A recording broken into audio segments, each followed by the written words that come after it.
배은망덕한 나라 한국.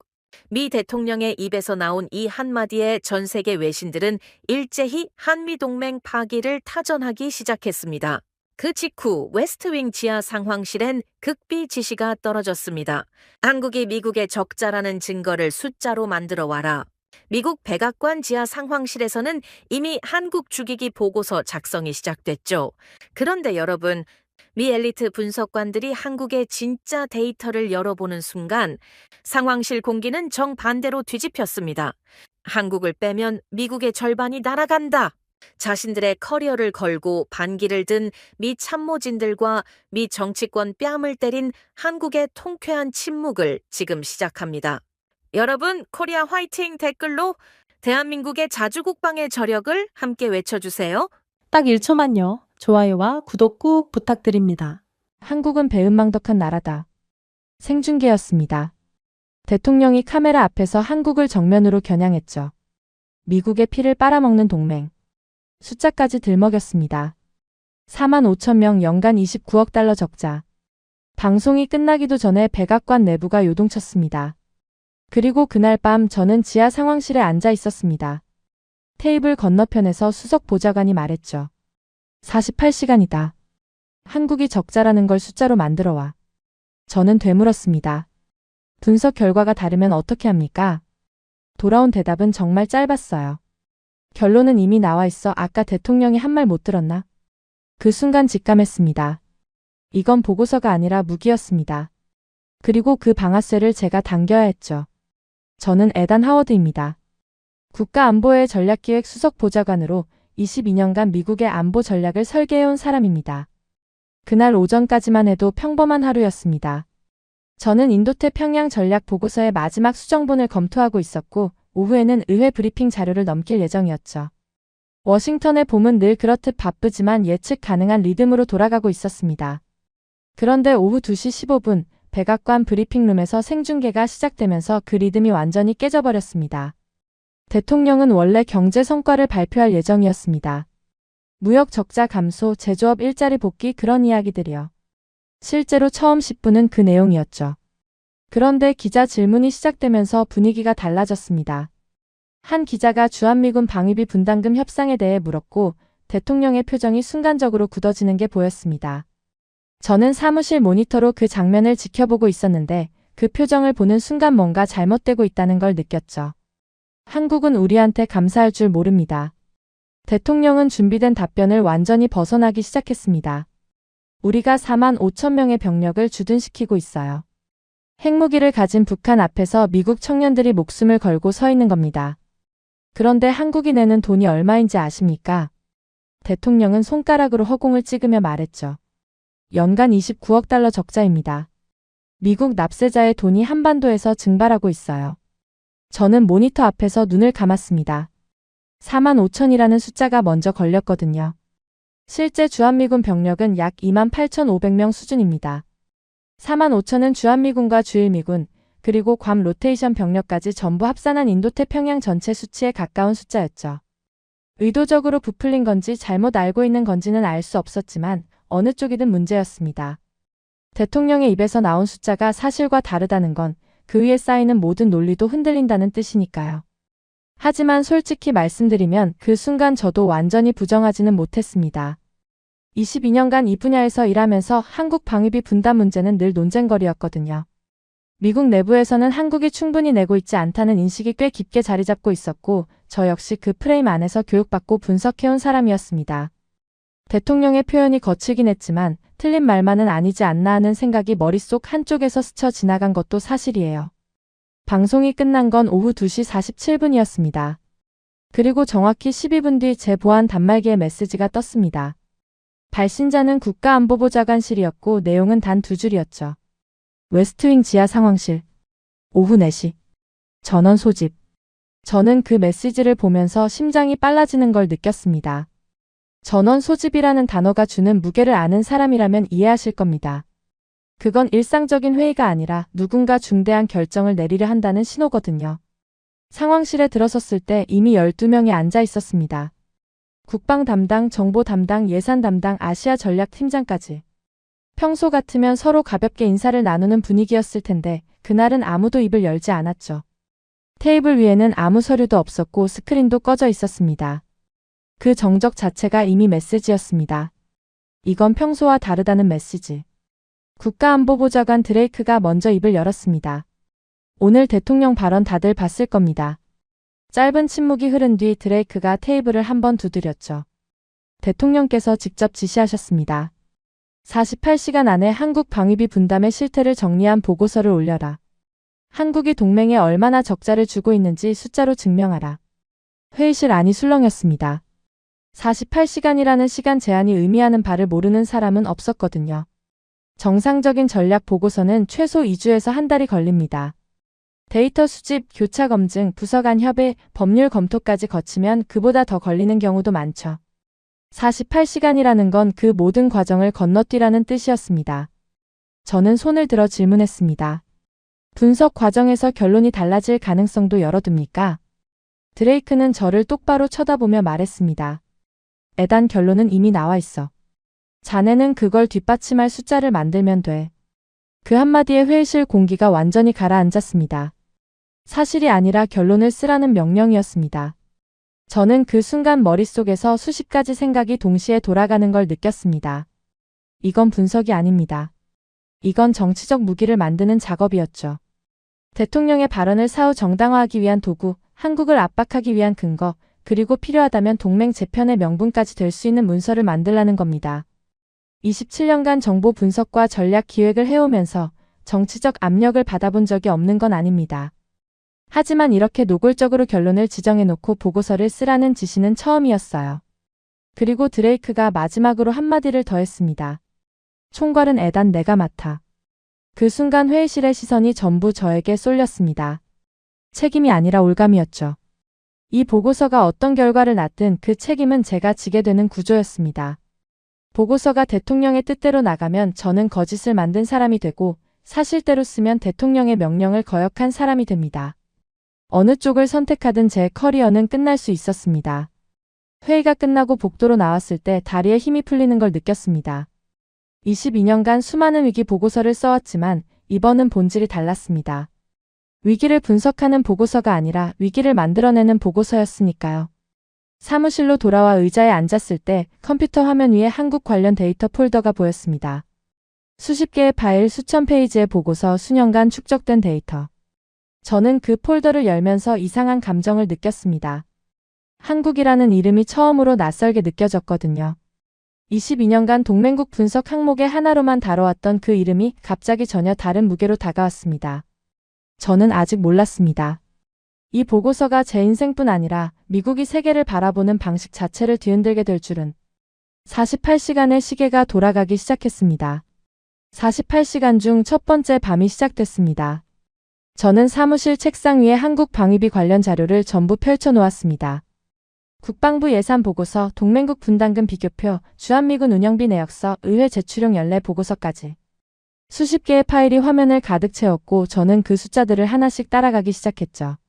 솔직히 말하면 그 시점까지만 해도 저는 이 작업이 오래 걸리지 않을 거라고 생각했습니다. 드레이크가 제시한 프레임은 명확했거든요. 미국이 연간 약 29억 달러를 주한미군에 쓰고 있고 한국의 직접 분담금은 그에 훨씬 못 미친다는 논리였습니다. 수십 년간 반복되어온 주장이었고 워싱턴에서는 거의 상식처럼 받아들여지던 숫자였죠. 저 역시 그 틀 안에서 교육받은 사람이었으니까 자료를 정리하면 금방 끝날 거라고 봤습니다. 자료는 역시 나였어요. 한국의 직접 분담금, 그러니까 방위비 분담 특별협정에 따라 한국 정부가 매년 미국에 지급하는 금액은 약 23억 달러였습니다. 이 숫자 자체는 이미 알고 있던 것이었고 드레이크의 논리대로라면 미국이 29억을 쓰고 한국이 23억을 내니까 약 6억 달러 적자라는 계산이 나오죠. 단순하고 깔끔한 구조입니다. 보고서를 쓰기에 완벽한 숫자였어요. 하지만 저는 습관적으로 한 가지를 더 확인했습니다. 직접 분담금 외에 한국이 부담하고 있는 간접 지원 항목이 있는지 살펴본 겁니다. 이건 원래 제가 맡은 범위가 아니었어요. 드레이크가 지시한 건 직접 분담금 대비 미국 지출액의 격차를 보여주는 것이었으니까요. 그런데 데이터를 들여다보는 순간 제 손이 멈췄습니다. 첫 번째로 눈에 들어온 건 토지 제공 비용이었습니다. 주한미군이 사용하고 있는 기지부지, 훈련장, 사격장의 토지를 한국 정부가 무상으로 제공하고 있었거든요. 이게 단순히 빈 땅을 빌려주는 수준이 아니었습니다. 서울 근교의 용산, 평택, 오산, 군산 등 핵심 지역의 땅이 미군 전용으로 묶여 있었고 그 토지의 시가를 환산하면 연간 수십억 달러에 달하는 규모였죠. 하지만 이 비용은 드레이크가 제시한 29억 달러 적자 계산에 단 한 줄도 포함되어 있지 않았습니다. 두 번째는 기지 건설과 이전 비용이었습니다. 평택으로의 기지 이전 사업, 각종 시설 현대화, 막사와 병원 건설 비용을 한국이 대부분 부담하고 있다는 기록이 나왔어요. 세 번째는 한국인 근로자 인건비였습니다. 주한미군 기지에서 일하는 한국인 노동자가 약 12,000명 수준인데 이 인력의 급여 상당 부분을 한국 정부가 지원하고 있었죠. 네 번째는 인프라 지원이었습니다. 전력, 수도, 도로, 통신망까지 미군 기지가 돌아가기 위해 필요한 기반 시설 전체를 한국이 제공하고 유지하고 있었는데 이 비용 역시 분담금 계산에서 빠져 있었습니다. 어떻게 보면 당연히 들어가야 할 항목이었죠. 저는 항목들을 하나씩 엑셀에 옮기면서 점점 이상한 느낌이 커지는 걸 느꼈습니다.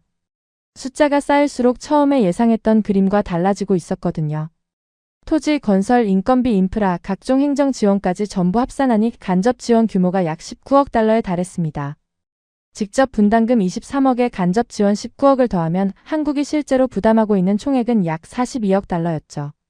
잠깐 계산을 멈추고 화면을 다시 들여다봤습니다. 미국의 주한미군 관련 총 지출이 약 29억 달러인데 한국이 부담하는 총액이 42억이라면 이건 적자가 아닙니다. 그것도 압도적인 흑자. 한국의 실질 분담률을 계산해보니 약 80%에 달했습니다. 저는 그 숫자를 3번이나 다시 계산했어요. 하지만 결과는 같았습니다. 42억 달러. 한국이 부담하는 실제 비용이었습니다. 저는 도저히 혼자서는 확신할 수가 없었습니다. 새벽 2시가 넘은 시각이었지만 한 사람에게 전화를 걸었습니다. 마크 셀던 국방부 해외주둔군 예산분석실에서 15년을 일한 친구였죠. 미국이 해외에 주둔시키고 있는 모든 미군의 비용 구조를 꿰고 있는 사람이었습니다. 에단, 새벽에 무슨 일이야? 마크, 하나만 물어보자. 독일 주둔 미군 비용 독일이 얼마나 내고 있어? 마크는 잠시 뜸을 들이더니 대답했습니다. 직접 분담금 기준으로 약 10억 달러 수준이지. 간접 포함해도 총 비용의 33% 정도야. 왜? 나토 평균은? 28% 안팎이야. 대부분의 유럽 동맹국들이 그 근처에 몰려있지. 저는 잠시 숨을 고르고 다시 물었습니다. 그럼 일본은? 일본이 좀 높은 편이야. 약 48%. 동맹국 중에서는 상위권이지. 그러면 80%를 부담하는 동맹국이 있다고 하면? 전화기 너머로 마크가 웃는 소리가 들렸습니다. 80%? 그런 나라는 없어. 그 정도면 동맹이 아니라 미국이 무임승차하는 수준이지. 웃음이 뚝 멈췄습니다. 한국이 그 숫자가 나왔어. 간접 지원까지 포함하면 한국이 주한미군 비용의 약 80%를 부담하고 있어. 총액으로 42억 달러야. 마크는 한참 동안 아무 말이 없었습니다. 그리고 낮은 목소리로 말했죠. 에단, 그 숫자가 맞으면 우리가 지금까지 의회에 보고한 자료가 전부 반쪽짜리라는 뜻인데. 저는 대답 대신 한숨을 내쉬었습니다.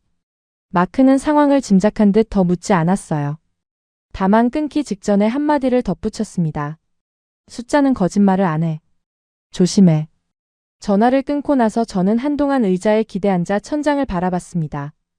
독일 33%, 나토 평균 28%, 일본 48%, 그리고 한국 80%. 그 숫자들을 나란히 놓으니 말이 필요 없었습니다. 한국은 적자 동맹이 아니었습니다. 미국의 모든 동맹국 중에서 가장 많이 부담하고 있는 나라였어요. 그것도 2위와는 비교가 안 되는 격차로. 저는 그 순간 묘한 감정을 느꼈습니다. 분노라고 해야 할지 당혹감이라고 해야 할지 정확히 모르겠지만 한 가지는 분명했습니다. 29억 달러 적자라는 숫자는 완전한 숫자가 아니었어요. 누군가 의도적으로 잘라낸 숫자였습니다. 간접 지원을 빼고 토지 비용을 빼고 인건비를 빼고 인프라를 빼면 당연히 적자처럼 보이죠. 그건 계산 실수가 아닙니다. 한국은 적자라는 결론을 만들기 위해 현실을 잘라낸 것이었어요. 새벽 4시 저는 팀원 2명에게 긴급 메시지를 보냈습니다. 국방예산 분석관 카터와 동맹정책연구관 리사였죠. 30분 뒤 카터가 먼저 도착했고 제 화면을 보더니 한참 동안 말이 없었습니다. 이 간접 지원 항목들 출처가 어디야? 국방부 연례 보고서하고 주한미군 사령부 내부 자료야. 전부 공식 데이터야. 카터는 자기 노트북을 열어서 같은 자료를 독립적으로 검증하기 시작했습니다. 리사가 도착한 건 새벽 5시쯤이었는데 그때까지 카터의 계산 결과도 제 숫자와 거의 일치했죠. 리사가 화면을 훑어보더니 조용히 말했습니다. 에단, 이 숫자가 맞으면 드레이크한테 올릴 보고서를 쓸 수가 없어. 저도 알고 있었습니다. 대통령이 원하는 건 한국이 적자라는 증거였는데 데이터는 정반대를 가리키고 있었으니까요. 카터가 의자를 돌리며 물었습니다. 어떻게 할 거야? 간접 지원을 빼고 쓸 수도 있잖아. 원래 그렇게 해왔으니까. 저는 그 질문에 바로 대답하지 못했습니다. 맞는 말이었거든요. 직접 분담금만 놓고 비교하는 게 워싱턴의 관행이었고 간접 지원은 부록에 한 줄 언급하고 넘어가는 게 보통이었죠. 그 관행을 따르면 보고서는 48시간 안에 깔끔하게 완성될 수 있었습니다. 드레이크도 만족할 거고 대통령에게도 올라갈 수 있죠. 제 커리어에도 아무 문제가 없을 겁니다. 하지만 제 눈앞에 있는 숫자가 자꾸 걸렸습니다. 42억 달러 80%. 이건 해석의 차이가 아니었어요. 숫자는 거짓말을 하지 않습니다. 사람이 할 뿐이죠. 그리고 지금 저에게 거짓말을 하라고 시키고 있는 겁니다. 저는 카터와 리사를 번갈아 보며 말했습니다. 일단 팩트대로 정리하자. 어떻게 올릴지는 그 다음에 생각해. 카터가 고개를 끄덕였고 리사는 잠시 망설이다가 노트북을 열었습니다. 세 사람이 새벽빛이 들어오는 사무실에 앉아 아무도 보지 않았던 숫자들을 테이블 위로 꺼내기 시작했습니다. 그날 아침 저는 처음으로 깨달았습니다. 우리는 한국을 제대로 본 적이 없었다는 걸요. 보고 싶은 것만 보고 있었던 겁니다. 이건 틀린 게 아니라 숨긴 것이었습니다. 잘려나간 진실이 지금 제 손 안에 있었고 남은 시간은 40시간이 채 되지 않았습니다. 숫자와 씨름하던 그 다음날 아침 상황실 분위기가 완전히 달라졌습니다. 저는 간접 지원 데이터를 정리하느라 밤을 새운 상태였는데 출근하자마자 복도에서 동료들이 웅성거리는 소리가 들렸습니다. 무슨 일인가 싶어 상황실로 들어갔더니 대형 스크린에 외신 속보가 떠 있었죠. 한국 대통령이 입을 열었다는 내용이었습니다. 화면 속 한국 대통령은 짧고 단호한 어조로 말하고 있었습니다. 우리는 스스로 지킬 줄 아는 나라가 됐습니다. 그 한마디가 워싱턴 상황실에 울려 퍼지는 순간 주변이 조용해졌습니다. 저는 처음에 그 발언의 무게를 제대로 가늠하지 못했어요. 외교적 수사라고 생각했거든요. 압박을 받으면 강하게 나오는 척하다가 뒤에서 협상 채널을 여는 게 일반적인 패턴이니까요. 수십 년간 미국과 동맹국 사이에서 반복되어 온 공식이었습니다. 압박, 반발, 협상, 타협. 한국도 늘 그 순서를 따랐죠. 그런데 그 다음 문장이 나왔습니다. 주한미군 철수 이야기가 자꾸 나오는데 상관없습니다. 상황실 공기가 얼어붙었습니다. 저는 화면을 뚫어지게 쳐다봤습니다. 한국 대통령의 표정에는 분노도 긴장도 없었어요. 담담했습니다. 마치 오래전부터 준비해온 말을 꺼내는 사람의 얼굴이었죠. 장관이 먼저 입을 열었습니다. 저건 협상용 발언이야. 일주일이면 톤이 바뀔 거다. 회의실에 있던 대부분이 고개를 끄덕였습니다. 저도 그렇게 생각했어요. 아무리 강하게 나와도 주한미군 철수라는 카드 앞에서 버틸 수 있는 동맹국은 없다는 게 워싱턴의 오랜 확신이었으니까요. 핵을 가진 북한과 국경을 맞대고 있는 나라가 미군 없이 버틴다. 그건 상상하기 어려운 시나리오였습니다. 그래서 우리는 기다렸습니다. 하루가 지나면 외교부 채널에서 비공식 접촉이 올 거라고 봤죠. 한국 측 실무자가 조용히 전화를 걸어와서 대통령 발언은 국내용입니다. 실질적인 협의를 하죠라고 말하는 게 전형적인 수순이었으니까요. 하루가 지났습니다. 아무 연락도 없었어요. 이틀째가 됐을 때 국무부 아시아 담당 차관보가 한국 외교부에 직접 연락을 시도했습니다. 돌아온 건 형식적인 응답 하나였죠. 현재 내부 검토 중입니다. 그게 전부였습니다. 협상 제안도 일정 조율도 비공식 메시지도 없었어요. 사흘째 저는 상황실에서 열린 점검 회의에 참석했습니다. 드레이크의 얼굴이 눈에 띄게 굳어져 있었죠. 한국 측에서 아무런 움직임이 없습니다. 정보 담당 보좌관이 보고를 시작했습니다. 외교 채널, 군사 채널, 정보 채널 모두 침묵 상태입니다. 비공식 접촉도 전혀 없습니다. 드레이크가 테이블을 손가락으로 두드리며 물었습니다. 그게 말이 되나? 우리가 철수를 언급했는데 반응이 없다고? 네, 현재까지 확인된 바로는 그렇습니다. 회의실에 묘한 긴장이 흘렀습니다. 우리가 익숙하게 알고 있던 시나리오에는 이런 상황이 없었거든요. 국방부 전략기획실에는 동맹국 위기 대응 시나리오가 두 가지 있었습니다. 시나리오 A는 동맹국이 초기에 반발하다가 협상 테이블로 돌아오는 경우, 시나리오 B는 동맹국이 즉각적으로 양보하며 조기 타결되는 경우. 두 시나리오 모두 전제가 같았어요. 동맹국은 결국 미국과의 관계를 유지하기 위해 움직인다는 전제. 하지만 한국은 시나리오 A도 시나리오 B도 따르지 않았습니다. 완전한 거부. 그건 우리 매뉴얼에 없는 반응이었죠.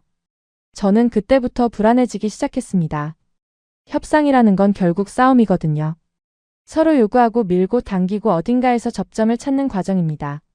싸움에는 패턴이 있고 패턴이 있으면 예측이 가능하죠. 그런데 상대가 싸움 자체를 거부하면 어떻게 됩니까?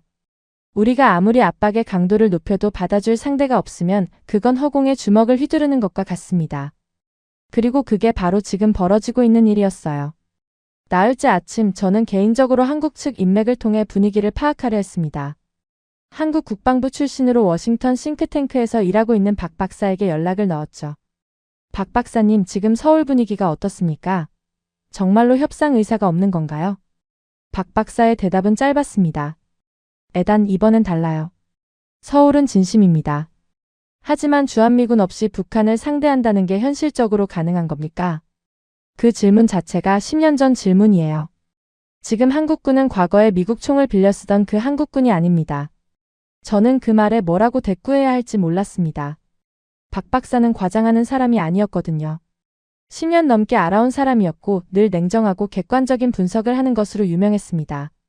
그런 사람이 한국은 진심이라고 말하고 있었습니다.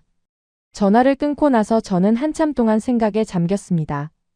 우리는 수십 년간 같은 가정 위에서 전략을 짜왔습니다. 한국은 미국 없이 안보를 유지할 수 없다는 가정. 그래서 압박하면 결국 따라올 수밖에 없다는 가정. 그 가정이 너무 오랫동안 맞아떨어졌기 때문에 아무도 의심하지 않았죠. 하지만 지금 눈앞에서 벌어지고 있는 현실은 그 가정을 정면으로 부정하고 있었습니다. 닷새째 상황은 더 심각해졌습니다. 한국 국방부가 2026 자주국방 강화 계획을 공식 발표한 겁니다. 방위비 증액, 독자 정찰 위성 확충, 미사일 전력 강화. 그 발표문에 어디에도 미국이라는 단어는 없었습니다. 마치 미국이 존재하지 않는 것처럼 한국 홀로의 방위 체계를 설명하고 있었죠. 드레이크가 회의실에서 소리를 높였습니다. 이건 허세야. 국내 여론용이라고. 하지만 그 목소리에 처음으로 확신이 빠져 있다는 걸 저는 느꼈습니다. 정보 담당이 추가 보고를 했거든요. 한국 언론 여론조사 결과 자주국방 지지율이 78%입니다. 주한미군 철수에 대해서도 과반 이상이 수용 가능하다고 답했습니다. 그 숫자를 듣는 순간 회의실이 다시 한번 조용해졌습니다. 여론까지 등을 돌린 거였어요. 이건 정부 차원의 전술이 아니라 국민 전체의 방향 전환이었습니다. 저는 그날 밤 사무실에서 지도를 펼쳐놓고 한반도를 한참 바라봤습니다. 그 작은 반도가 지금 미국이라는 거대한 나라를 상대로 침묵이라는 무기를 쓰고 있었습니다. 우리가 기다리는 입장이 되어 있었어요. 역사상 미국이 동맹국의 반응을 기다리며 초조해한 적이 있었던가요? 적어도 제 22년 경력에서는 처음이었습니다. 그리고 그날 밤 저는 처음으로 이런 생각을 했습니다. 이건 우리가 알고 있던 한국이 아니다. 협상 테이블에 앉아서 조건을 주고받던 그 나라가 아니었습니다. 그들은 협상하지 않았습니다. 침묵을 선택했죠. 그리고 국방에 집중했습니다. 그리고 그 침묵과 선언은 어떤 요구보다도 크게 울리고 있었죠. 한국은 이제 스스로 지킨다는 선언. 그 선언의 무게가 워싱턴 전체를 짓누르기 시작하고 있었습니다. 한국의 침묵이 계속되던 그 주, 상황실에서 전혀 다른 안건이 올라왔습니다. 중동이었어요. 이란과의 긴장이 급격히 고조되면서 국방부가 중동 방공 전력 보강을 긴급 요청한 겁니다.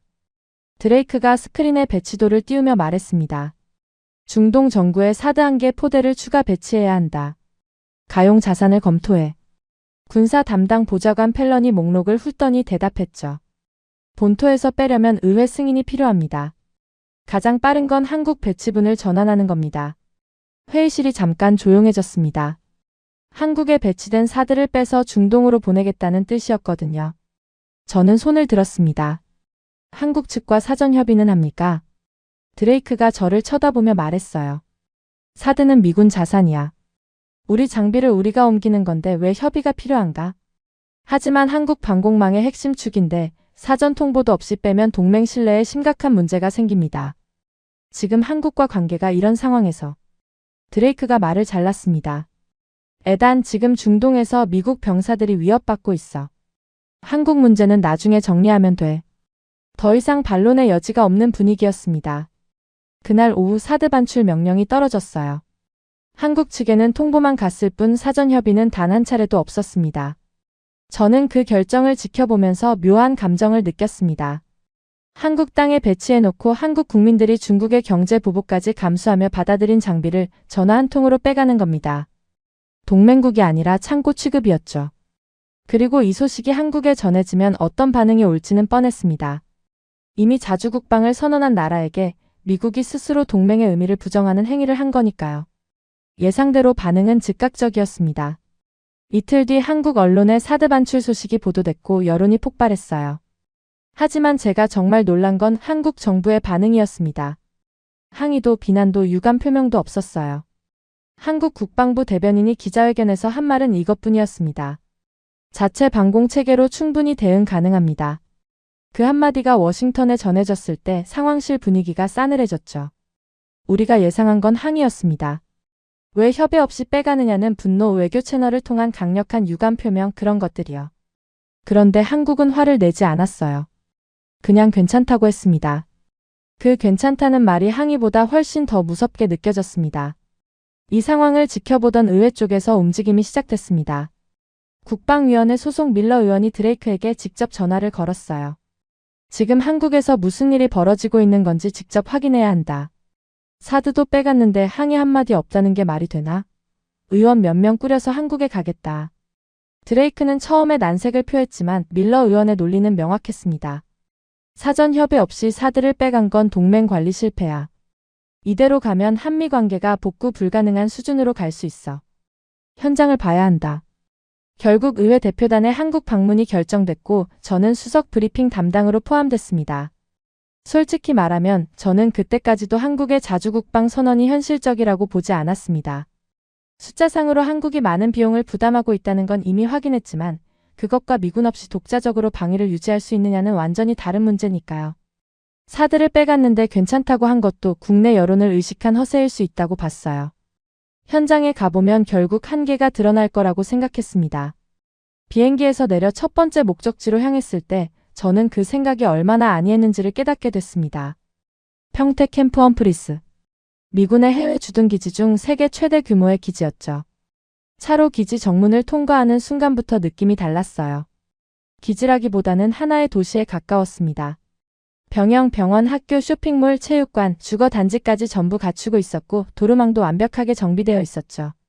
미국 본토의 중형 도시와 비교해도 손색이 없는 규모였습니다. 하지만 이상한 점이 있었어요. 기지 안을 돌아다니면서 제가 마주친 건 미군 병사들만이 아니었습니다.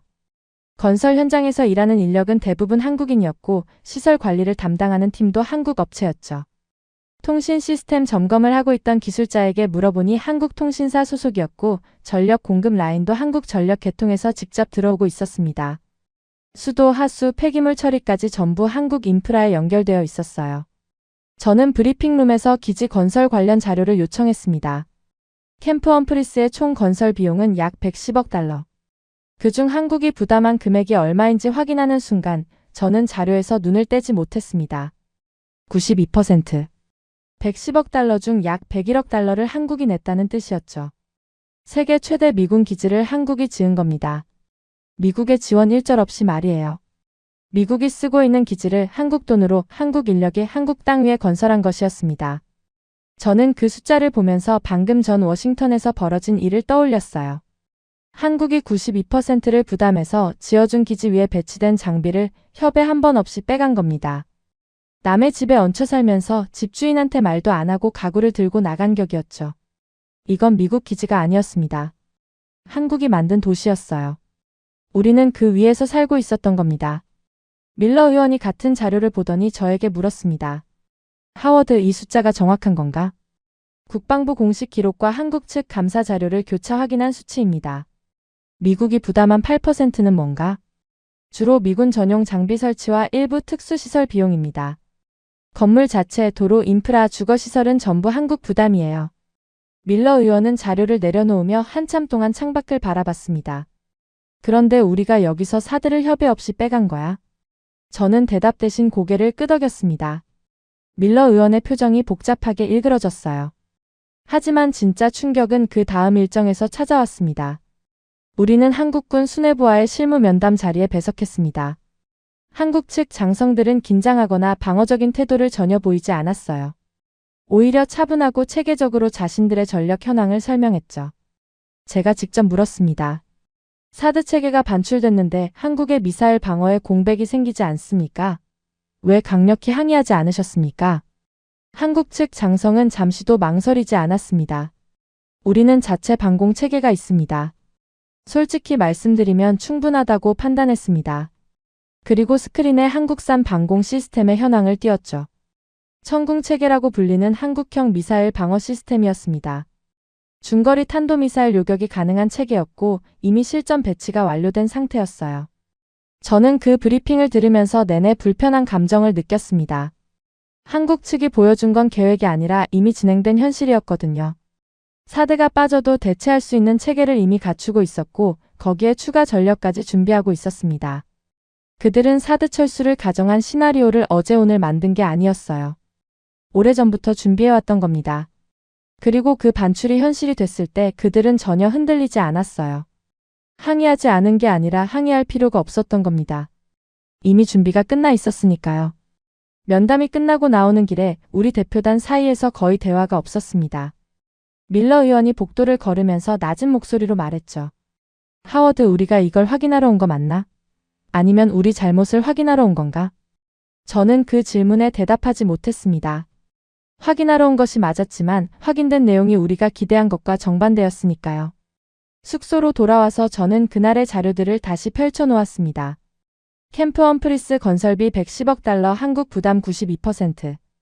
기지 운영에 필요한 전력, 수도, 통신 전부 한국 의존. 사드 반출 이후에도 가동 가능한 독자 방공 체계 보유. 한국군 현대화 수준은 제가 마지막으로 분석했던 5년 전과는 비교가 되지 않았습니다. 그날 밤 저는 노트북을 열어보고서 초안에 한 줄을 추가했습니다. 한국의 방위 인프라 자립도는 당초 평가를 크게 상회한다. 타이핑을 하면서도 손이 떨리는 걸 느꼈어요. 이 한 줄이 드레이크가 원하는 결론과 얼마나 멀리 떨어져 있는지 알고 있었으니까요. 그리고 그 순간 깨달았습니다. 우리가 이 나라에 확인하러 온 게 아니었다는 걸. 우리가 틀렸다는 걸 증명하러 온 것이었습니다. 한국이 만든 기지 위에서 살면서 한국을 적자 동맹이라 부르고 한국이 감수한 장비를 말 한마디 없이 빼가면서 동맹이라 말하고 있었던 겁니다. 비행기를 타고 워싱턴으로 돌아오는 동안 창밖으로 태평양이 펼쳐져 있었습니다. 저는 그 바다를 내려다보면서 한 가지 사실을 되새겼습니다. 한국은 그 태평양 건너편에서 단 한 번도 흔들리지 않았습니다. 사드를 빼가도 배은망덕이라 불러도 철수를 언급해도 그들은 자기 발로 서 있었어요. 다만 한 가지는 확실했죠. 지금 흔들리고 있는 건 한국이 아니라 우리였습니다. 한국에서 돌아온 뒤 워싱턴의 공기가 달라졌습니다. 눈에 보이는 변화는 아니었어요. 공식 성명이 나온 것도 아니고 누군가 입장을 번복한 것도 아니었죠. 하지만 복도에서 마주치는 사람들의 표정, 회의실에서 오가는 말의 톤, 그런 것들이 미묘하게 바뀌어 있었습니다. 불과 일주일 전까지만 해도 한국을 더 압박해야 한다고 목소리를 높이던 사람들이 조용해졌어요. 대신 새로운 단어가 돌기 시작했습니다. 협상을 다시 열어야 한다. 처음에 저는 그 말이 반가웠습니다. 강경론이 누그러지고 대화의 방향으로 가는 건 좋은 신호라고 생각했거든요. 하지만 며칠이 지나면서 그 협상이라는 단어의 실체를 이해하게 됐고 그 순간부터 저는 전혀 다른 불안을 느끼기 시작했습니다. 문제는 협상의 방향이었어요. 우리는 한국을 압박하러 갔다고 생각했지만 돌아와 보니 실제로 움직이고 있는 쪽은 우리였습니다. 한국은 여전히 침묵하고 있었고 워싱턴이 먼저 대화를 제안하는 구도가 만들어지고 있었죠. 국무부에서 한국 외교부에 실무급 회의를 제안했고 한국 측이 일정을 수락하면서 워싱턴에서 한미 실무 회의가 잡혔습니다. 내부적으로는 이 회의를 통해 한국의 입장을 확인하고 분담금 협상의 물꼬를 트겠다는 계산이었어요. 회의 당일 저는 브리핑 담당으로 배석했습니다. 미국 측에서는 국무부 차관보, 국방부 아시아 담당, 그리고 저를 포함한 실무진 6명이 참석했고 한국 측에서는 외교부 북미국장과 국방부 정책실장을 포함한 4명이 나왔죠. 숫자부터 이미 인상적이었습니다. 우리가 6명을 내보냈는데 한국은 4명이었어요. 보통 실무회의에서 인원이 적다는 건 2가지 의미 중 하나입니다. 준비가 덜 됐거나 아니면 할 말이 명확해서 많은 사람이 필요 없거나. 한국 측의 표정을 보는 순간 후자라는 걸 알 수 있었습니다. 회의는 미국 측의 모두 발언으로 시작됐습니다. 국무부 차관보가 동맹의 중요성을 강조하면서 방위비 분담금 협상을 조속히 재개하자는 취지의 이야기를 꺼냈죠. 외교적 수사로 포장되어 있었지만 핵심은 간단했습니다. 다시 대화하자, 조건을 논의하자, 접점을 찾자. 미국 측 발언이 끝나고 한국 측 북미국장이 입을 열었습니다. 저는 그 순간을 지금도 정확히 기억합니다. 한국 측 북미국장은 서류를 한 장도 펼치지 않았어요. 테이블 위에 손을 가지런히 올려놓은 채 차분한 목소리로 말했습니다. 동맹은 서로 이익이 될 때 유지됩니다. 짧은 문장이었죠. 하지만 그 한마디가 회의실 전체를 관통했습니다. 미국 측 참석자들 사이에서 미세한 동요가 느껴졌어요. 국무부 차관보가 살짝 자세를 고쳐 앉았고 국방부 담당자는 앞에 놓인 메모를 내려다봤죠. 저는 한국 측 북미국장의 눈을 바라보고 있었는데 거기에는 분노도 긴장도 타협의 여지도 없었습니다. 그냥 사실을 말하는 사람의 눈이었어요. 북미국장은 이어서 한국의 입장을 설명하기 시작했습니다. 양보나 조건 제시가 아니었어요. 한국이 현재 부담하고 있는 방위비의 실체를 수치와 함께 조목조목 짚어나갔죠. 직접 분담금, 간접 지원, 토지 제공, 기지 건설, 인프라 유지. 제가 새벽에 혼자 계산했던 그 숫자들이 한국 측 입에서 공식적으로 나오고 있었습니다. 그리고 마지막에 이렇게 덧붙였죠. 한국은 동맹국 중 가장 높은 분담률을 유지하고 있습니다. 이 이상의 요구는 동맹의 본질에 대한 재정의를 요구하는 것과 같습니다. 국방부 담당자가 반박을 시도했습니다. 하지만 한반도 안보 환경의 특수성을 고려하면 미군 주둔의 가치는 단순한 비용으로 환산할 수 없습니다. 한국 측 국방부 정책실장이 대답했어요. 동의합니다. 그래서 저희도 같은 논리를 적용하고 있습니다. 한국의 전략적 위치가 미국에 제공하는 가치 역시 단순한 비용으로 환산할 수 없죠. 그 대답에 우리 측 누구도 즉각적인 반론을 내놓지 못했습니다. 같은 논리를 거울처럼 되돌려받은 거였어요. 미군 주둔이 한국에 가치가 있다면 한국이라는 위치도 미국에 가치가 있다는 뜻이니까요. 그 논리를 부정하려면 한반도의 전략적 가치 자체를 부정해야 하는데 그건 미국 인도태평양 전략의 근간을 스스로 허무는 일이었습니다. 회의가 1시간쯤 진행됐을 때 저는 한 가지 사실을 깨달았습니다. 한국 측은 단 한 번도 양보를 언급하지 않았습니다. 이 정도면 어떻겠습니까? 라거나 중간 지점을 찾아보죠라는 말이 한마디도 나오지 않았어요. 그들은 협상하러 온 게 아니었습니다. 자신들의 입장을 통보하러 온 것이었죠. 회의가 끝나고 미국 측 참석자들만 남은 자리에서 국무부 차관보가 먼저 입을 열었습니다. 생각보다 강경하군. 국방부 담당자가 고개를 저으며 말했죠. 강경한 게 아닙니다. 저 사람들은 준비가 돼 있는 겁니다. 저는 그 말에 속으로 동의했습니다. 한국 측이 보여준 건 감정적 반발이 아니라 체계적으로 정리된 논리였거든요. 우리가 던진 모든 질문에 데이터로 응수했고 우리의 프레임을 정확히 역이용했습니다. 그날 저녁 저는 사무실에서 한국의 국방비 자료를 다시 열어봤습니다. 한국의 연간 국방 예산은 약 60조 원, 달러로 환산하면 약 460억 달러 규모였습니다. 이건 세계 10위권 수준이에요. 인구나 경제 규모를 고려하면 상당히 높은 국방비 지출이었죠. 하지만 제가 정말 놀란 건 그 다음 수치였습니다. 한국의 방산 수출 규모가 약 170억 달러에 달하고 있었어요. 이건 단순히 무기를 파는 수준이 아니었습니다. 한국이 핵심 무기 체계를 자체 설계하고 자체 생산하고 독자적으로 수출할 수 있는 구조를 갖추고 있다는 뜻이었죠. 전투기, 전차, 자주포, 잠수함, 미사일 체계까지. 미국의 기술 라이선스 없이도 독자적으로 생산 가능한 품목이 계속 늘어나고 있었고 미국의 승인 없이 제3국에 수출할 수 있는 구조도 만들어지고 있었습니다. 저는 그 데이터를 보면서 한국 측 북미국장이 했던 말을 떠올렸습니다. 동맹은 서로 이익이 될 때 유지됩니다. 그 말의 진짜 의미가 그제야 보이기 시작했어요. 한국은 미국이 필요해서 동맹을 유지하는 게 아니었습니다. 동맹이 자국의 이익이 되기 때문에 선택하고 있었던 겁니다. 그리고 그 이익이 사라진다면 선택을 바꿀 수 있다는 뜻이기도 했죠. 그날 밤 복도에서 카터를 마주쳤습니다. 카터도 회의 내용을 전달받은 모양이었어요. 에단, 오늘 회의 어땠어? 저는 잠시 생각하다가 솔직하게 말했습니다. 우리가 협상하러 간 게 아니었어. 설득하러 가고 있었던 거야. 카터가 멈칫하더니 낮은 목소리로 물었죠. 그러면 지금 우리 위치가 뭔데? 요청자야. 카터는 아무 말 없이 고개를 끄덕였습니다. 사무실로 돌아와 의자에 앉았을 때 저는 오늘 하루를 천천히 되짚어봤습니다. 회의장에서 한국 측이 보여준 태도, 데이터, 논리. 그 어디에서도 미국에 대한 의존이 느껴지지 않았습니다. 국방비 60조, 방산 수출 170억 달러, 핵심 무기 자체 생산, 독자 수출 구조. 한국은 이미 혼자 설 수 있는 나라였어요. 동맹을 필요로 하는 쪽이 아니라 동맹을 선택하는 쪽에 서 있었던 겁니다. 그리고 그 선택의 무게가 워싱턴을 짓누르고 있었습니다. 한국이 동맹을 유지하기로 선택하면 우리에게 이익이지만 반대로 선택을 거두면 우리가 잃는 것이 더 큽니다. 그 구도를 인정하는 순간 모든 것이 뒤집히는 거였어요. 우리가 한국을 지키고 있다는 오랜 서사가 실은 한국이 우리에게 전략적 거점을 허용하고 있었다는 현실로 바뀌는 순간이었죠. 동맹은 선택이다. 그 한마디가 제 안에서 계속 울리고 있었습니다. 그런데 그때부터 이상한 일들이 벌어지기 시작했어요. 한국을 둘러싼 세계의 움직임이 바뀌고 있었습니다. 처음에는 단편적인 뉴스처럼 보였죠. 중동에서 한국산 방공 시스템이 실전에 투입됐다는 정보 보고서가 제 책상 위에 올라왔을 때 저는 그냥 참고 자료 정도로 생각했습니다. 한국이 중동에 무기를 수출한다는 건 이미 알려진 사실이었으니까요. 하지만 그 보고서의 다음 페이지를 넘기는 순간 저는 읽던 자리에서 멈춰야 했습니다. 요격률 96%. 한국의 천궁2 체계가 실전 환경에서 기록한 수치였습니다. 96%라는 숫자가 어떤 의미인지 이 분야에서 일해본 사람이라면 바로 알 수 있어요.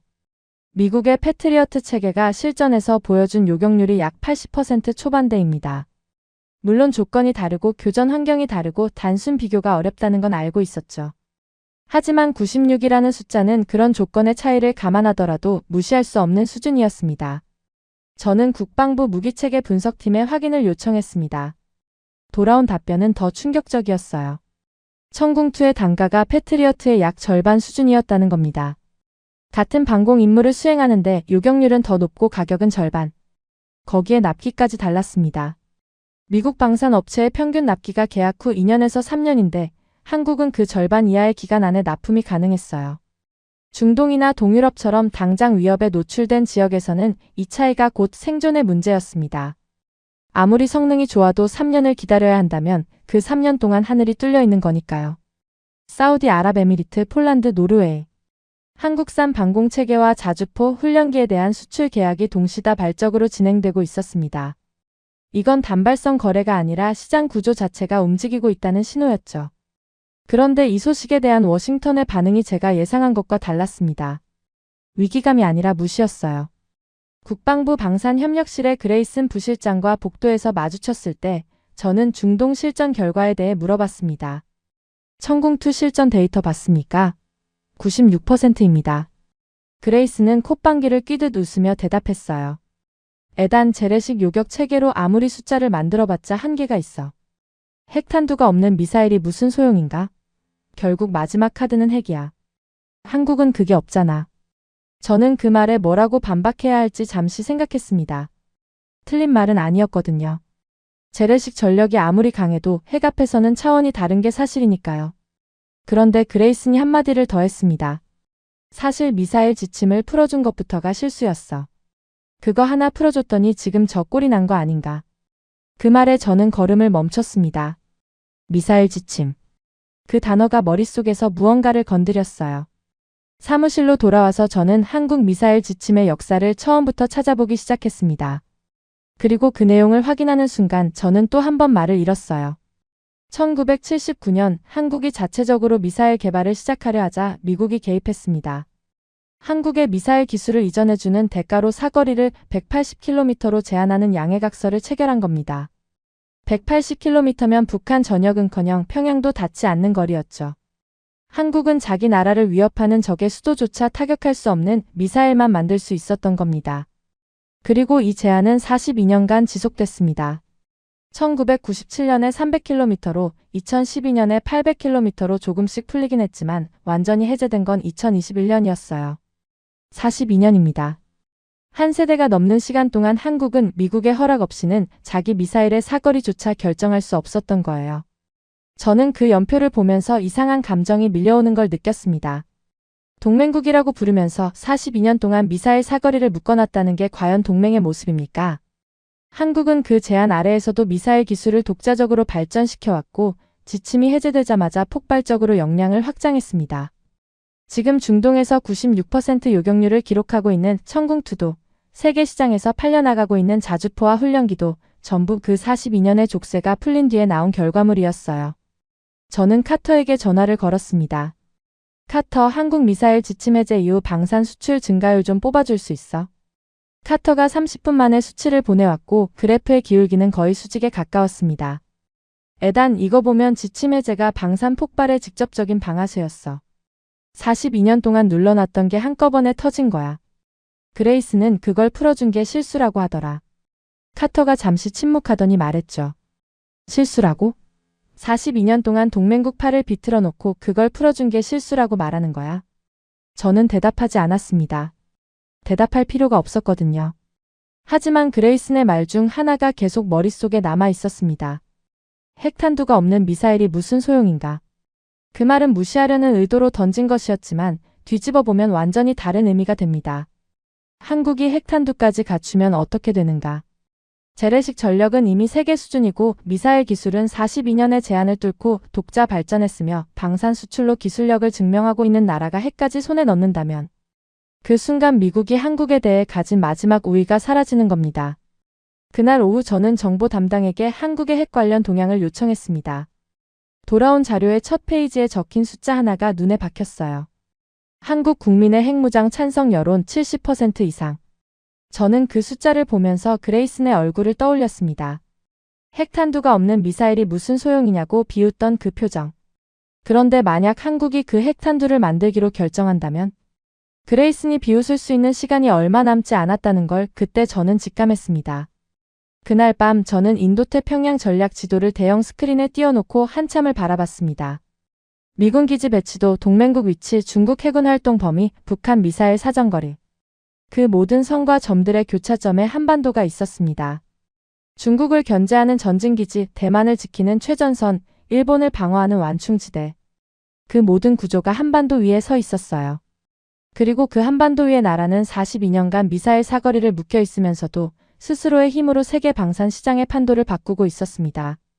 우리가 한국을 이용하고 있다고 생각했지만 사실은 우리가 그 위에 서 있었다는 것을.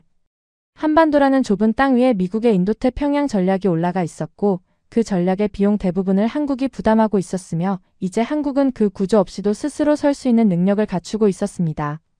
세계가 한국을 선택하고 있었어요. 우리가 아니라 한국이 중심이었습니다. 그날 밤 늦게 드레이크에게서 전화가 왔습니다. 에단, 보고서 진행 상황은 어때? 저는 잠시 망설이다가 대답했습니다. 데이터를 정리하고 있습니다. 그런데 방향이 처음 예상과 많이 다릅니다. 전화기 너머로 드레이크의 한숨이 들렸어요. 많이 다르다는 게 무슨 뜻인지 알겠네. 내일 아침에 이야기하지. 전화가 끊긴 뒤 저는 책상 위에 놓인 핵 동향 자료를 다시 집어들었습니다. 70%. 그 숫자가 내일 아침 상황실에서 어떤 파장을 일으킬지 저는 이미 예감하고 있었습니다. 그런데 다음 날 그 뇌관은 예상하지 못한 곳에서 터졌죠. 전날 밤 두 가지 소식이 동시에 워싱턴을 강타한 겁니다. 첫 번째는 한국 여당 소속 의원이 국회에 자위권적 핵무장 촉구 결의안을 대표 발의했다는 속보였습니다. 북한이 핵 도발을 감행할 경우 한국 정부가 독자적 핵무장을 선언해야 한다는 내용이었죠. 결의안 자체는 법적 구속력이 없었지만 한국 국회에서 핵이라는 단어가 공식 문서에 올라갔다는 사실이 워싱턴을 긴장시켰습니다. 그런데 진짜 문제는 두 번째 소식이었어요. 미국 에너지부가 한국을 민감국가 목록에 추가했다는 사실이 한국 언론에 보도된 겁니다. 민감국가란 원자력과 에너지 첨단 기술 협력에 제한을 받는 국가들의 목록입니다. 북한, 이란, 중국 같은 나라들이 포함된 그 목록에 한국이 들어간 거예요. 동맹국을, 그것도 원전 수출까지 하는 세계적 원자력 기술 강국을 핵 확산 우려 국가 취급한 겁니다. 이 두 소식이 겹치면서 한국에서 폭발적인 반응이 나왔습니다. 정보 담당이 스크린에 한국 여론 동향을 띄우며 설명했죠. 한국 내 핵무장 찬성 여론이 71%를 넘어섰습니다.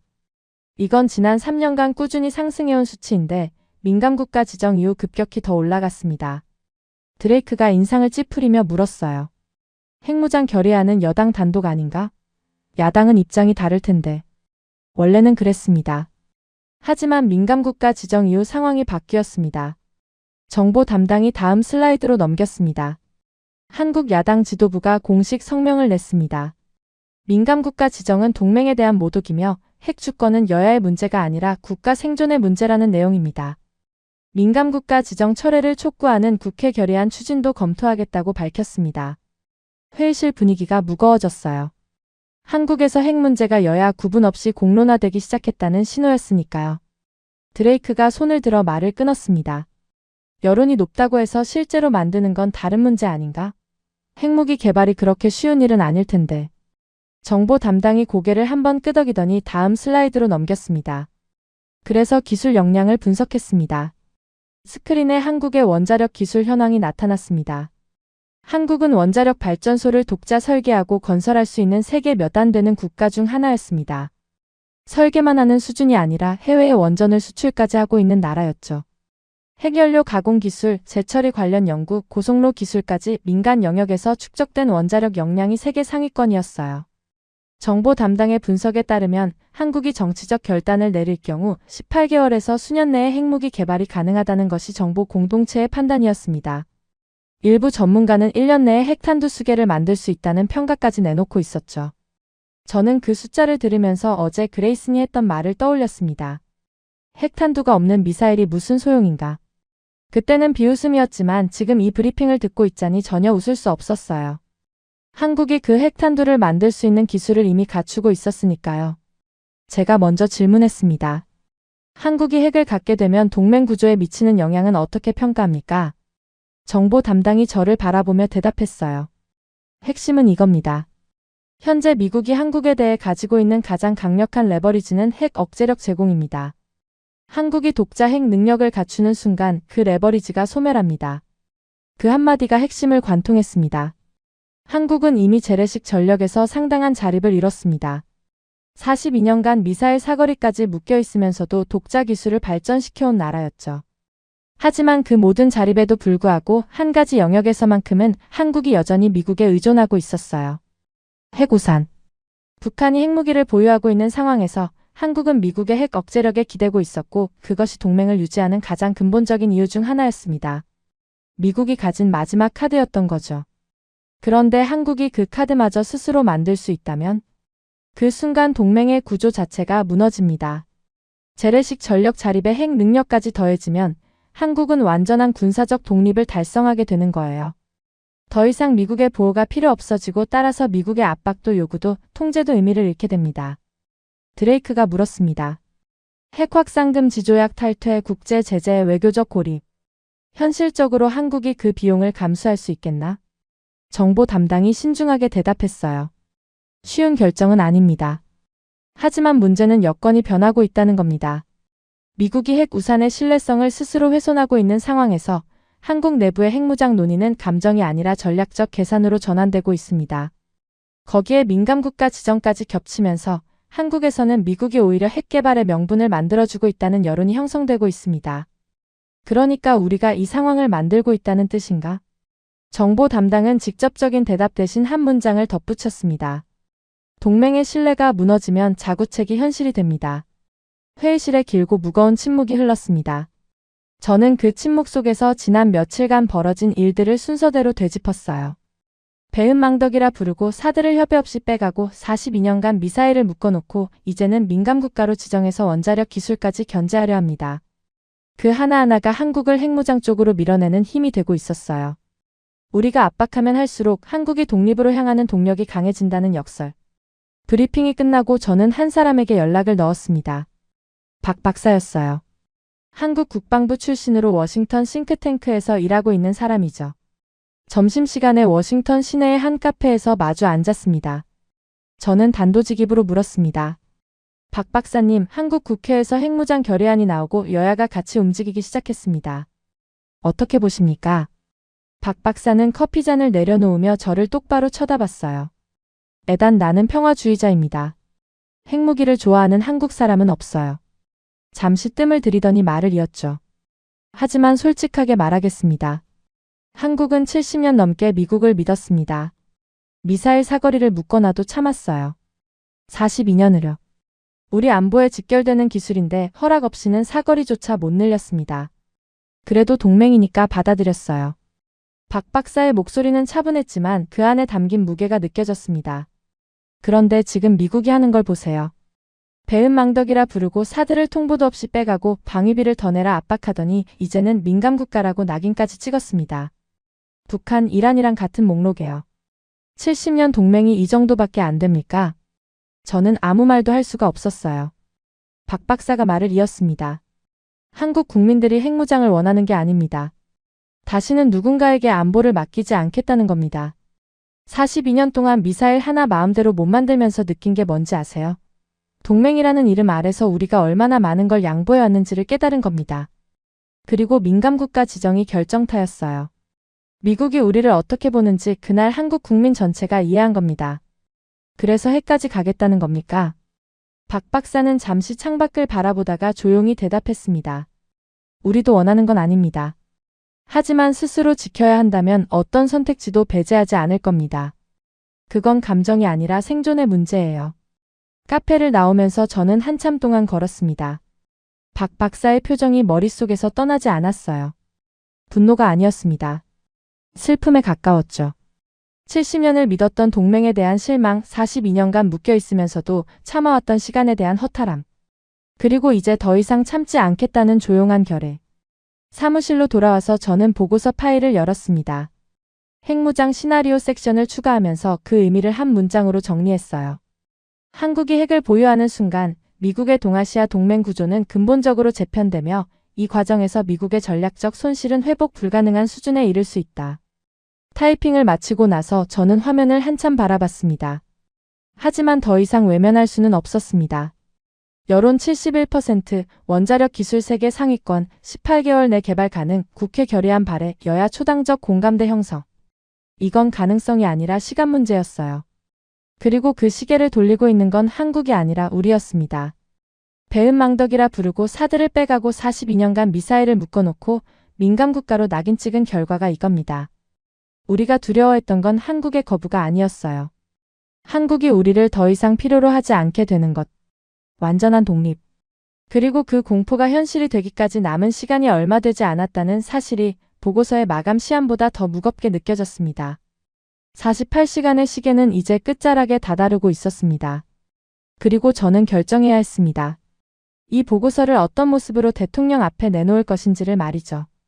저는 보고서의 마지막 페이지를 정리하던 저는 화면 위의 숫자들을 다시 한번 훑어봤습니다. 직접 분담금 23억 달러, 간접 지원 19억 달러, 총 42억 달러. 분담률 80%, 동맹국 중 압도적 1위. 캠프 험프리스 건설비 110억 달러의 92%를 한국이 부담했고 기지 운영의 전력과 통신과 수도까지 한국 인프라에 의존하고 있었죠. 천궁2의 실전 요격률 96%, 패트리어트 절반 가격, 납기는 미국의 2배 이상 빠르고 방산 수출 170억 달러 규모의 핵심 무기 자체 생산 능력까지. 핵무장 여론 70%, 원자력 기술 세계 상위권, 수년 내 개발 가능. 이 모든 데이터가 가리키는 결론은 하나였습니다. 한국은 적자 동맹이 아니었어요. 오히려 미국이 가장 적은 비용으로 가장 큰 전략적 효과를 얻고 있는 핵심 자산이었습니다. 하지만 문제는 그 결론이 아니었습니다. 이 보고서를 올릴 것인가. 대통령이 전 세계 앞에서 한국을 배은망덕한 나라라고 규정한 지 48시간. 그 발언과 정면으로 충돌하는 결론을 가진 보고서를 대통령 책상 위에 올려놓는다는 건 단순히 분석 결과를 보고하는 행위가 아니었습니다. 대통령의 판단이 틀렸다고 공식적으로 말하는 것이었죠. 저는 보고서 파일을 닫지도 열지도 못한 채 한참을 앉아 있었습니다. 커서가 화면 위에서 깜빡이고 있었고 사무실 밖에서는 새벽녘에 정적이 흐르고 있었죠. 카터와 리사는 이미 퇴근한 상태였고 저 혼자 그 결정의 무게 앞에 서 있었습니다. 보고서를 대통령이 원하는 방향으로 쓰면 저는 안전합니다. 커리어도 유지되고 드레이크와의 관계도 문제 없겠죠. 하지만 그 보고서는 거짓이 됩니다. 잘려나간 숫자 위에 세워진 결론이 대통령의 정책 근거가 되고 그 정책이 미국의 가장 효율적인 동맹을 무너뜨릴 수 있어요. 반대로 사실대로 쓰면 어떻게 되는가? 대통령의 명령을 정면으로 거스르는 보고서가 올라갑니다. 저는 물론이고 이 보고서에 관여한 모든 사람의 커리어가 위험에 처하죠. 아침 7시 저는 드레이크에게 연락을 넣었습니다. 보고서 초안이 완성됐습니다. 검토가 필요합니다. 드레이크는 30분 뒤 상황실로 오라고 했어요. 상황실에 들어갔을 때 드레이크 혼자 앉아 있었습니다. 저는 노트북을 열어 보고서를 화면에 띄웠고 드레이크는 첫 페이지부터 읽기 시작했죠. 3분쯤 지났을까요? 드레이크의 손가락이 멈췄습니다. 결론 섹션에 도달한 것이었어요. 한국은 적자 동맹이 아니며 미국의 인도태평양 전략에서 대체 불가능한 핵심 자산이다. 드레이크가 화면에서 눈을 떼고 저를 바라봤습니다. 에단, 이건 대통령 발언을 정면으로 부정하는 거야. 알고 있지? 알고 있습니다. 이걸 올리면 어떻게 되는지도? 네. 드레이크는 의자 등받이에 몸을 기대며 천장을 올려다봤습니다. 긴 침묵이 흘렀어요. 저는 그 침묵이 영원처럼 느껴졌지만 입을 열지 않았습니다. 이건 제가 설득할 문제가 아니었거든요. 데이터는 이미 보여줬고 결정은 드레이크가 내려야 했습니다. 한참 뒤 드레이크가 입을 열었습니다. 에단, 내가 이 자리에 앉은 건 대통령이 듣고 싶은 말을 하기 위해서가 아니야. 그리고 화면을 다시 바라보며 말했죠. 그래도 올려야 한다. 그 한마디에 제 어깨를 짓누르고 있던 무게가 내려앉는 걸 느꼈습니다. 하지만 동시에 새로운 긴장이 밀려왔어요. 올리기로 했다는 건 이제부터 진짜 시작이라는 뜻이었으니까요. 드레이크가 전체 팀 회의를 소집했습니다. 오전 10시 상황실에 보좌관들이 하나둘 모여들었어요. 중국 담당 군사보좌관, 중동 전문가, 예산 책임자, 정보 분석관. 총 14명이 테이블에 둘러앉았습니다. 드레이크가 보고서의 핵심 내용을 요약해서 설명했고 회의실에는 무거운 침묵이 깔렸죠. 드레이크가 말했습니다. 이 보고서를 대통령에게 올리려 한다. 하지만 내 이름 하나로 올리는 건 의미가 없어. 이건 개인 의견이 아니라 팀 전체의 분석 결과여야 힘이 있다. 동의하는 사람은 서명해줘. 동의하지 않거나 리스크를 감수할 수 없는 사람은 빠져도 된다. 누구도 강요하지 않겠다. 그리고 테이블 위에 서명 용지를 내려놓았습니다. 침묵이 흘렀어요. 아무도 먼저 움직이지 않았습니다. 그 침묵 속에서 각자가 무엇을 계산하고 있는지 저는 알 수 있었어요. 커리어, 가족, 연금, 워싱턴에서의 평판. 한 번의 서명으로 그 모든 것이 위험에 처할 수 있었으니까요. 먼저 일어선 건 군사보좌관 펠런이었습니다. 펠런은 아무 말 없이 펜을 집어들고 서명했어요. 그 다음은 중국 담당 첸이었습니다. 첸도 말없이 이름을 적었죠. 그리고 하나씩, 정말 하나씩 사람들이 움직이기 시작했습니다. 중동 전문가 라임이 예산 책임자 브룩스, 정보 분석관 웨버. 리사가 서명하고 카터가 서명했습니다. 저는 마지막으로 펜을 들었어요. 14명. 그 자리에 있던 모든 사람이 서명했습니다. 한 명도 빠지지 않았어요. 저는 서명 용지를 내려다보면서 이상한 감정에 휩싸였습니다. 이 종이 위에 적힌 14개의 이름은 단순한 서명이 아니었습니다. 각자의 커리어를 건 선택이었고 데이터가 말하는 진실 앞에서 침묵하지 않겠다는 선언이었죠. 오후 3시 보고서는 국가안보보좌관 명의로 대통령에게 제출됐습니다. 표지에는 14명의 이름이 나란히 적혀 있었고 본문에는 48시간 동안 우리가 발견한 모든 사실이 담겨 있었죠. 한국의 실질 분담금 42억 달러, 동맹국 최고 80% 분담률, 캠프 험프리스 건설비 한국 부담 92%. 한국의 자주국방 역량, 독자 방공체계, 방산 수출 170억 달러 규모의 기술력. 한반도의 인도태평양 전략 핵심 위치, 미군 전략 자산의 67%가 한반도에 의존하고 있다는 분석. 한국을 잃을 경우 대체에 필요한 비용 약 187억 달러, 유사시 발생 가능한 전쟁 비용 약 3천억 달러의 억제 효과. 그리고 한국 핵무장 시나리오가 현실화될 경우 미국의 동맹 구조가 근본적으로 재편된다는 경고. 저는 보고서의 마지막 줄을 쓸 때 펜을 오래 쥐고 있었습니다. 무엇으로 이 보고서를 끝맺어야 할지 한참을 고민했어요. 그리고 마침내 한 문장을 적었습니다. 대한민국은 미국이 가진 가장 중요한 전략 자산이다. 그 문장을 쓰는 순간 48시간 전에 시작된 이 여정이 어디까지 와 있는지를 실감했습니다. 대통령이 한국을 적자 동맹이라 증명하라고 시킨 보고서가 한국이 미국의 가장 중요한 자산이라는 결론으로 끝나게 된 겁니다. 결론을 미리 정해놓고 숫자를 맞추라던 명령에 우리는 숫자가 가리키는 결론을 선택했습니다. 그건 보고서가 아니라 선언이었어요. 14명이 이름을 걸고 대통령에게 당신이 틀렸다고 말한 선언. 보고서를 제출하고 사무실로 돌아오는 길 복도가 유난히 조용했습니다. 저는 걸으면서 지난 48시간을 천천히 되짚어 봤어요. 처음에는 한국이 적자 동맹이라는 숫자를 쉽게 만들 수 있을 거라 생각했습니다. 하지만 데이터를 하나씩 들여다볼수록 우리가 알고 있다고 믿었던 것들이 전부 반쪽짜리였다는 걸 알게 됐죠. 한국의 침묵 앞에서 우리가 흔들렸고 한국의 자립 앞에서 우리가 당황했으며 한국의 전략적 가치 앞에서 우리가 경외감을 느꼈습니다. 사무실 의자에 앉아 창밖을 바라보니 워싱턴의 오후 햇살이 들어오고 있었습니다. 저는 그 빛을 맞으며 한 가지 문장을 되새겼어요. 우리는 한국을 지키고 있다고 믿었습니다. 수십 년간 그렇게 말해왔고 그렇게 교육받아왔고 그렇게 보고서를 써왔죠. 하지만 48시간 동안 마주한 현실은 전혀 달랐습니다. 우리는 한국을 지키고 있었던 게 아니에요. 한국 위에 서 있었던 겁니다. 지금까지 우인스의 수진이었습니다. 오늘도 끝까지 함께 해주셔서 정말 감사합니다. 수진이랑 우인스 다음에도 함께해요. 오늘도 행복한 하루 되세요. 사랑합니다. 우인스 우리들의 이야기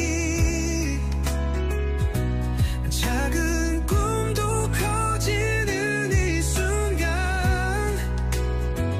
웃으며 함께 나가요 모두의 마음이 크게 울려요. 당신만의 감동 이야기가 늘 당신 곁에서 따뜻한 순간으로 남길 바랍니다. 다음에도 따뜻한 이야기로 다시 찾아올게요.